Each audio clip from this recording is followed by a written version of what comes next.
or that family members. And I really think it would be a huge mistake. And your council people, how many council people are here? You know, there's Connie and there's any of it. Where are all the council people that were for this? Why aren't they here? I'm just saying, these are just questions. Well, this is a public forum for you to ask your questions. I know, but that's what this is for. That's right. That's what it's for. That's right. And I just think you really need to listen to your people. Okay. Yes, ma'am.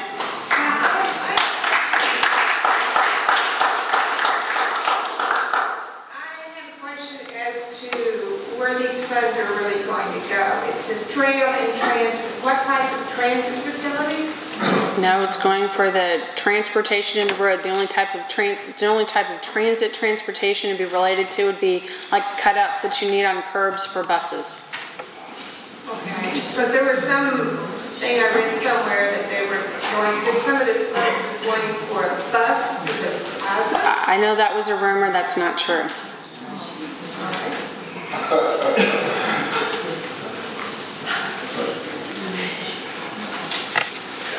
Well, I want to get to people who haven't said anything. I'll come back, Janet.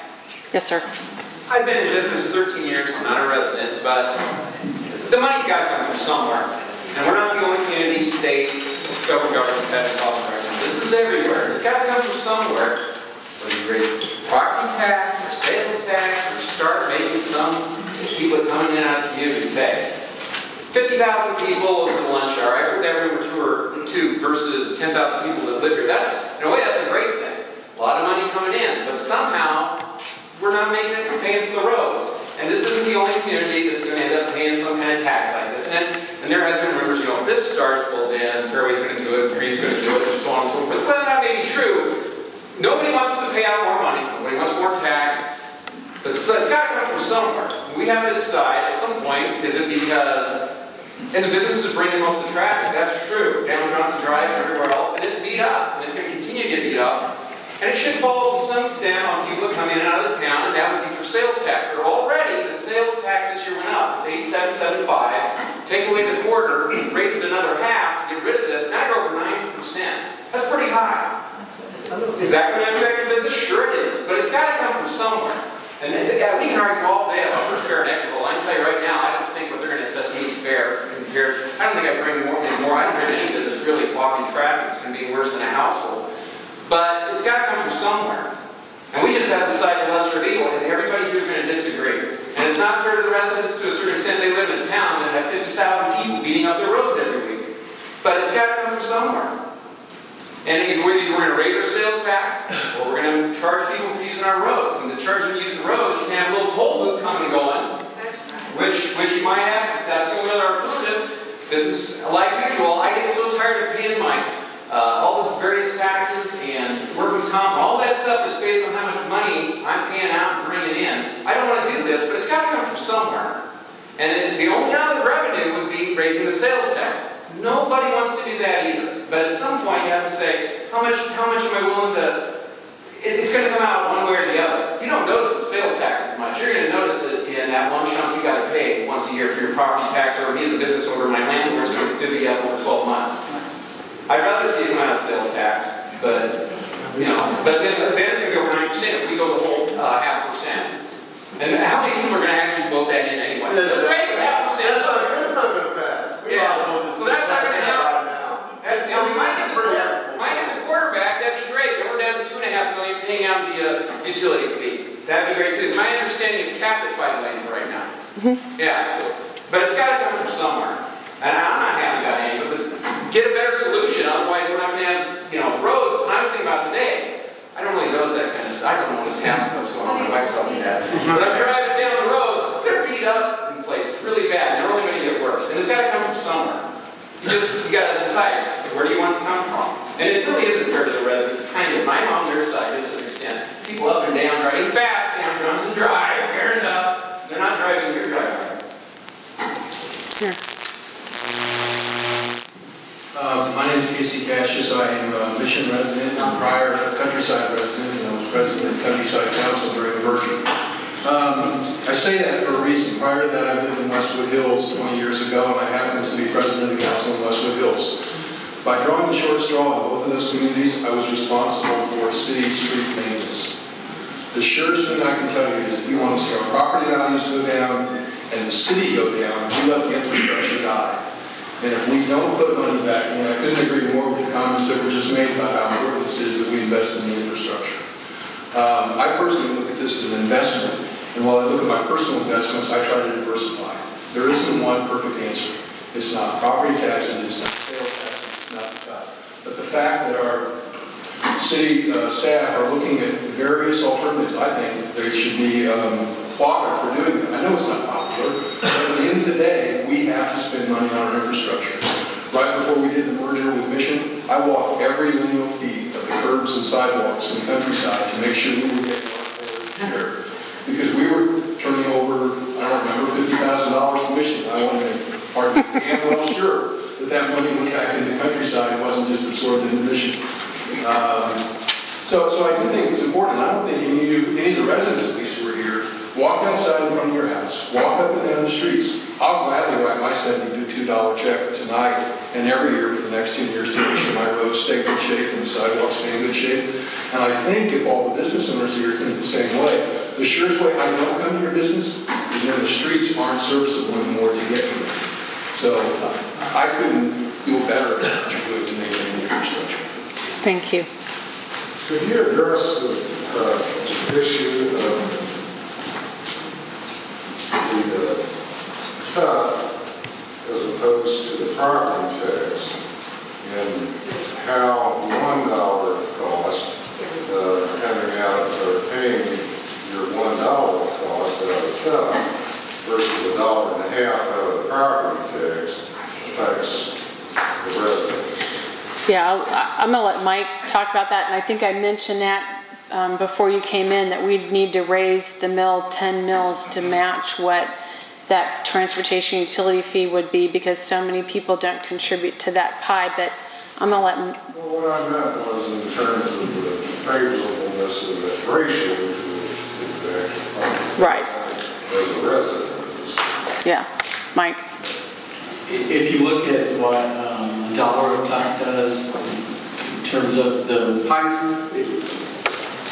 what he's talking about is the pipe exercise that we did in early August, in which a sliver of TUF would cost the resident $1, whereas a sliver of property tax would cost the residential property owner $1.50. So a TUF, in terms of its cost to the property owner, is actually less than it is compared to property tax. One of the things that the City Council talked about early on was coming up with a hybrid model. So when you actually look at the trip rate, while it's true in terms of TUF and property tax for residential, the trip rate for residential property is actually higher than the trip rate is for commercial property owners. Trip rate for a residential property is 2.07 cents a trip, and for commercial it's 1.49 cents per trip. And that second cent is allocated based on the fact that commercial property pays more under a property tax system. In terms of the assessment rate, which is applied to commercial property, is 25%. The assessment rate applied to residential is 0.115. And so what we try to do in that hybrid model is to offset that second cent so that on a per trip basis, commercial property pay a little bit less.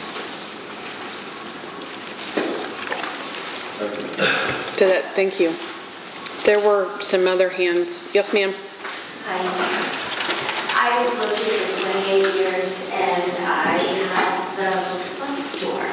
And the only thing that concerns me is the businesses that we've lost and that we're going to lose when we have this tax or whatever it is, the TUF. I think that people are not going to come in and tax this for 10 years. Another question I wanted, is there a copy of the 2011 budget on the Mission site? It should be on the website. I saw the 2010. So if you email me, I will forward it to Martha and I'll have her give you the link directly so you can get there. Okay, I think it's really important that everybody takes a look at it. I know that you said that it was passed and that then it had to be turned in into to the state? To the state. Okay, is it possible if something should happen and if really we decide that somehow we really don't want this and we want to amend it, can you not lower the budget proposal? I know you can't raise it for the state, but you could lower it, couldn't you?